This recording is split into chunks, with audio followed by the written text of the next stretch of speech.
Amilcar Machado Profeta. Agora vamos falar sobre você na seleção maringaense de basquete. Pois é, De Paula, eu já comecei, eu falei com você na vez passada, dos Jogos Abertos do Paraná em 63 aqui em Maringá, e aí eu já procurei com quem bater bola. Encontrei um grupo que batia bola ali na quadra do Aeroclube, como eu já falei, além do que nós tínhamos também na turma do Gastão Vidigal. E era um pessoal com mais idade, Mais né? idade. Eu era mais novo, mas eu tinha uma boa formação. Eu comecei muito novo com o basquete, eu comecei com 8 anos. E no internato eu nunca tinha abandonado isso. Então, e já era alto, já tinha 1,82 m. Mas eu jogava de ala. Eu jogava de ala. Como é que era a formação naquela época do basquete? Era mais marcação em zona, na defesa. E no ataque, 2 pivôs, um na cabeça do garrafão, o outro no fundo, e abria um armador com os 2 alas laterais. 2 alas. E a sua posição? A minha posição, o Sérgio.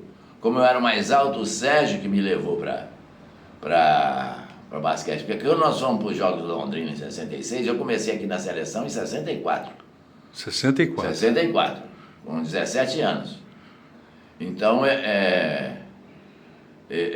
eu jogava de ala. A jogada de ala. O Jair Curti jogava o Morimoto, o grandalhão, hoje é juiz, jogava o Barnabé, jogava o Sérgio Bujan, jogava os irmãos Valdir e Janari, jogava o Pedretti, irmão da Maria Amélia Tílio, jogava o Sérgio, que eu esqueço o sobrenome dele,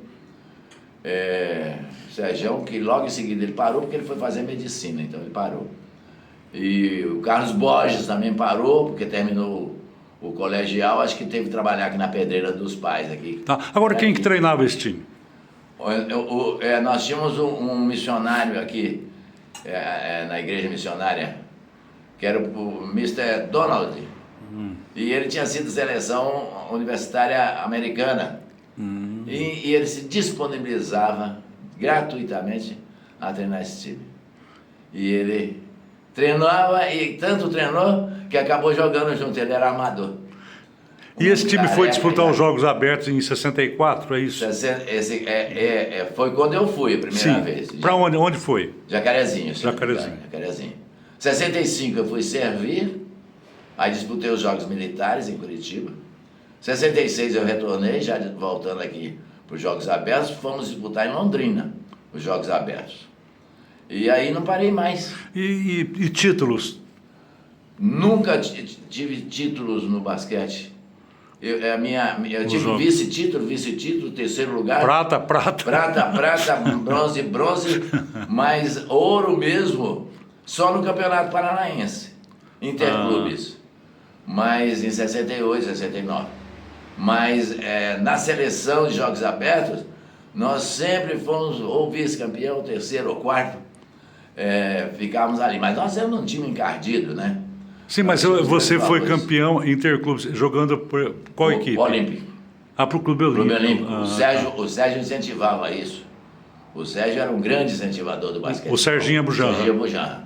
Falando do Serginho Abujanra, só para abrir um parênteses aqui, o Profeta, eu queria que você me falasse, o Serginho era bom de bola mesmo, muito no basquete. Bom. Muito Serginho, bom. primeiro que era da seleção paranaense. Quando ele estudou em Curitiba odontologia, ele jogava na seleção paranaense, ele jogava num dos clubes lá de Curitiba. Quando ele terminou, que ele veio exercer a profissão de dentista, que ele é dentista. Dentista. Ele já procurou enturmar o basquete, já procurou um time, fazia com que a gente fosse bater bola quase todos os dias. Ele mesmo juntava com o carro dele, tinha uma banheira daquelas Studebaker antiga, americana, e ele pegava catando os jogadores, que era todo mundo pobre. Foi quando o Cabará chegou em Maringá, em 67. E levavam lá no Clube Olímpico pra gente treinar. Que era longe, o Clube Olímpico era longe. Nossa, como era longe o Clube Olímpico. Mas a quadra sempre disponível, né? E a gente treinava 2, 3 horas. Eu gostava.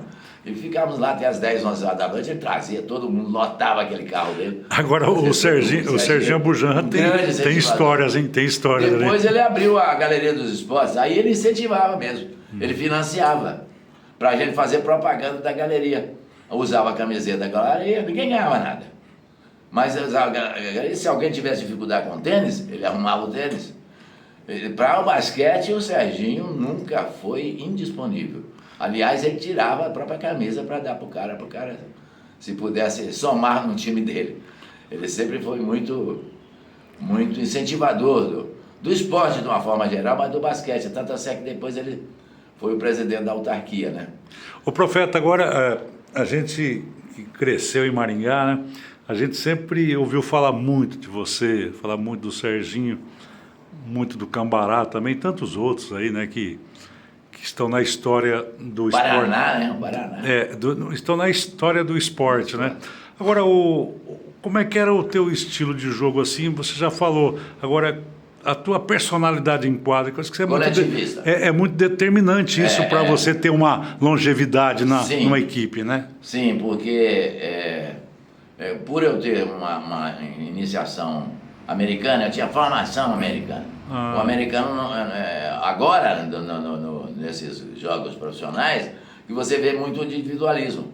Mas o americano era coletivista. Certo. Passar a bola, deslocar, abrir para o outro companheiro entrar. Nós somos em 5. Tem que utilizar os 5. É o time mesmo, né? É o time, jogava Isso. para o time. E como eu tinha muita impulsão, mas não dava para disputar com os grandes pivôs que tinha no Paraná. Os pivôs do Paraná, a maioria era 2 metros e pouco. Eu tinha 1,85 m. Mas eu saía muito do chão, eu dava muito tapinha. Tapinha daqui, tapinha com a direita e com a esquerda, porque os meus técnicos sempre me obrigaram a utilizar as 2 mãos, ambidestro. Passe com a direita, passe com a esquerda, drible com a direita, drible com a esquerda, arremesso com a direita, arremesso com a esquerda. Então era tapinha daqui, tapinha. Então eu fazia meus 13, 15, 18 pontos por partida. E é bom dizer que não existia na época a linha dos 3 pontos, né? Não existia. Era 2 pontos. Tudo 2 pontos. De onde você fizesse a cesta, era tudo 2 pontos. Agora a gente está caminhando... A não ser no lance livre. A gente está caminhando junto com o esporte, também falando dos estudos. Então, 64, 65, 66, aí o Profeta sai do colegial e vai para a universidade. Como é que aí o Profeta começa a ficar adulto, né? Quer namorar. Quer casar. Quer casar. Família grande. E família grande incentiva isso, né? Que você case logo para desocupar a casa. Mas aí você terminou o colegial? Eu terminei o colegial, eu parei. Você parou. Para poder disputar os jogos escolares. Naquela época era acho que até 18, 20 anos. E eu fiquei como assim, um tipo de um atleta profissional, disputava pelo Gastão. Certo. Aí eu já em 67 não teve jeito. Aí em 67 o professor... porque aí 21 anos já. O professor Orley me convidou para dar aula de basquete aqui no Instituto, já era Instituto, onde era o Gastão. Certo. O Gastão mudou lá para perto da Colombo. Sim. E eu comecei a dar aula como leigo, mas só de basquete. Só de basquete. Então eu pegava a turminha de 5ª e 6ª série e ia embora com eles, e muitos deles vingaram, outros continuaram desportistas e outros ainda são cidadãos. Sim, mas aí você entrou na universidade quando? Quando você... quando abriu, porque eu não tinha dinheiro para ir para fora, né? Eu estava trabalhando na prefeitura.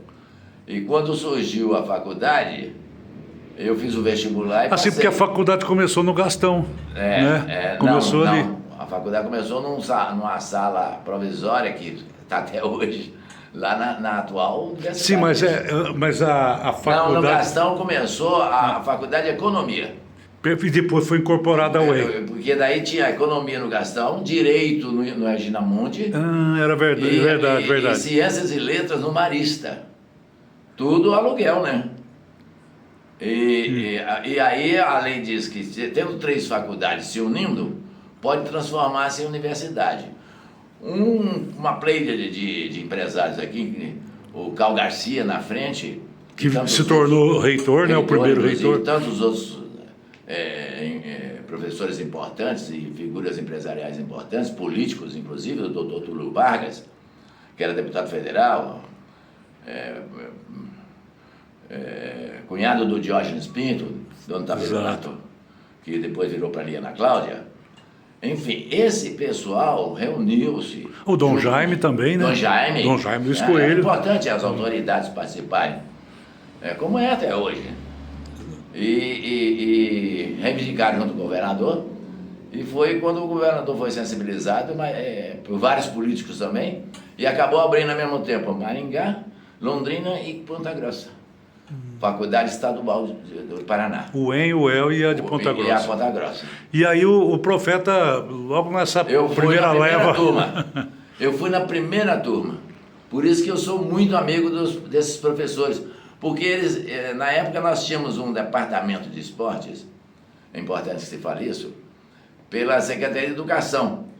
O professor Gabriel Sampaio era o secretário. E como ele era muito amigo do Sérgio, ele chamou o Sérgio, nas suas horas vagas. O Sérgio era dentista, contratado pela prefeitura. Também, você não pode dar uma mão para mim na parte do esporte? Ele falou, mas eu preciso de uma equipe. Aí foi trabalhar com o Sérgio, eu era chefe de serviço administrativo da Secretaria de Obras, com 22 anos. Aí o Sérgio falou, você vai passar nessa faculdade, você vem me ajudar aqui. Que era em frente, ali na esquina onde hoje é vende um negócio de açaí, em frente àquela padaria que tem ali na 15 de novembro com a Duca de Caxias. Ali era a biblioteca pública, depois ficou sendo a Secretaria de Educação. 15 de novembro com a Duque, sim. No fundo era tinha uns balcões ali que fazia divisa com o restaurante Galeto Sulino. Galeto Sulino, eu tô lembrado. Que era a entrada era pela 15 de novembro, né? Hoje é pela Duca de Caxias. E ali nós começamos, o Sérgio, eu e o Vivaldo. Vivaldo Molecote. Vivaldo Souza Lima, Vivaldo, nosso amigo. Souza Lima, grande. A mulher dele estava lá conosco ontem. A Sônia Toyoshima. Achei uma grande corredores, campeã, né? Grande campeã. E fomos ali começando o embrião de um departamento de esportes, mas já existia a Leão. Com isso, guindaram o Sérgio também para ser presidente da Leão. E o Sérgio falou, não podemos fazer, não tem dinheiro nunca, a gente tem que ficar sempre pedindo para o prefeito, Foi quando surgiu a ideia, que eu falei, Sérgio, tem um projeto em São Paulo e Guarulhos, dirigido por vários professores, o professor Magalhães, grande árbitro de basquete, inclusive, e outros grandes profissionais, inclusive o que acabou de falecer, o Vlamir Marques. Vlamir Marques. Em Guarulhos, que montou um setor individual para dirigir o esporte chamado autarquia. Aí nós já tínhamos aqui o serviço autárquico de pavimentação. Isso. Fomos conversar com o Alcides Tavares, que era o presidente, para nos dar uma ideia do que era isso. Ele falou, nós temos autonomia para tudo. Aí o Sérgio falou, é isso que nós precisamos. Então, baseado nisso, eu fui para São Paulo, fiquei 15 dias lá vendo como é que funcionava esse projeto. E esse foi em 67, final da gestão do Luiz de Carvalho, entrou o Adriano Valente. Isso. E depois o Silvio Barros. O Silvio Pai. Aí já foi, na final da gestão do Adriano com o Silvio, início do Silvio Pai. Montamos um projeto da criação da autarquia. E deu certo, rapaz. E o Silvio era muito amigo do Sérgio também, foi nessa, fundou a autarquia, e aí foi a autonomia do esporte maringaense começou ali, porque a Leão dependia muito de voluntariado. Você não tinha dinheiro nem para pagar técnico. Os técnicos eram voluntários. E quem que era o presidente dessa... Nós tivemos na Leão, nós tivemos Gogliardo Maranhão. Era um comerciante aqui que vendia fogão. Ele era de Londrina, foi um dos fundadores dos Jogos Abertos do Paraná. Nós tivemos o seu João de Oliveira, dono da livraria Maringá, grande incentivador do esporte. O Maringá Clube deve muito ao esporte, devido ao seu João de Oliveira, que era do Maringá Clube. Nós tivemos o Terço Nishiyama. Nós tivemos, se eu estiver esquecendo alguns, pelo amor de Deus. O Tetsu que acabou sendo o primeiro presidente da Liga de Futsal também de Maringá, de 70, já em 71. Começaram a ele receber pressão para individualizar. Para desmembrar a ali liga. Da autarquia. Sérgio Abujan e até eu. Da Lenha, eu fui o último. Liga de Esportes Atléticos de Maringá. Porque daí eu falei, não, a autarquia que tinha sido recém-fundada, com o Sérgio sendo presidente e eu sendo diretor técnico, eu falei, com a autarquia, Sérgio, nós juntamos tudo aqui na autarquia. Com essa mesma filosofia, pelo menos nós temos um pouquinho de dinheiro para contratar um professor ou outro, né, para nos auxiliar nas diversas modalidades. Mas ela cuidava, por ocasião das grandes competições, de todas as modalidades. Nós tínhamos interação com todos os clubes da cidade. Eu tinha penetração, até hoje, incrível. Tenho penetração em todos os clubes da cidade sem ser sócio. Por quê? Por causa dessa história que foi criada dos grandes incentivos que a prefeitura dava na época através daqueles prefeitos.